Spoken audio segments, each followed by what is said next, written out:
Manomboka eto isika dia iresaka mahakasika ny baolina lavalava izay ahitana resaka hatrany tao anatin'ny volana maromaro izay tsy resaka ny baolina lavalava ho an'ny eto Madagasikara tsika hoentina manomboka izany satria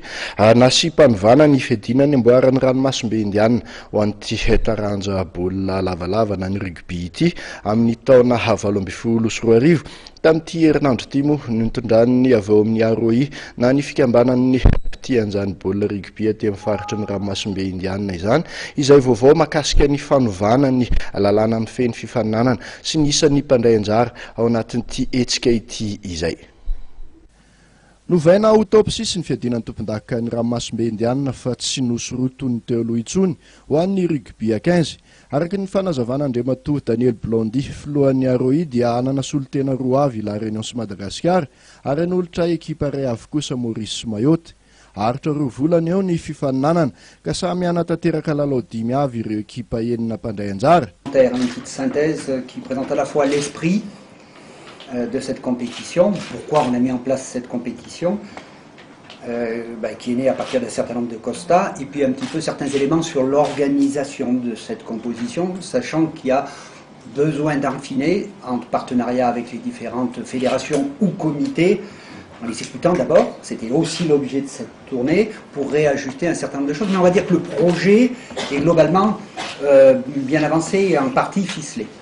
Arak'izany miona avokoa ireo ekipa enina mpandray anjara, misy ny lalao ivoahana ary misy ny lalao raisina ao an-toerana. Anomboka ny 10 Marsa 2024 ka hatramin'ny 14 Aprila 2024 ny fifanitsanana. Mazava ho azy moa zany tsy nanao fanahiniana tsy niteny mihitsy ankony na dia vice-président ny association rugby de l'Océan Indien mba tiako fantatry ny petit baolina lavalava sy ny vahoaka malagasy fa mandeha amin'ny fanavaozana sy fanamboarana andehany amin'ny professionnalisme daholo ny rugby amin'izao fotoana izao ary anisany fomba anankiray zany ampiakarana ny niveau ny rugby eto amin'ny Océan Indien. Marina fa hatramin'izay raha ohatra ka mijery au niveau ny club zany dia mitovitovy eo ihany le lanja zany amin'ny resaka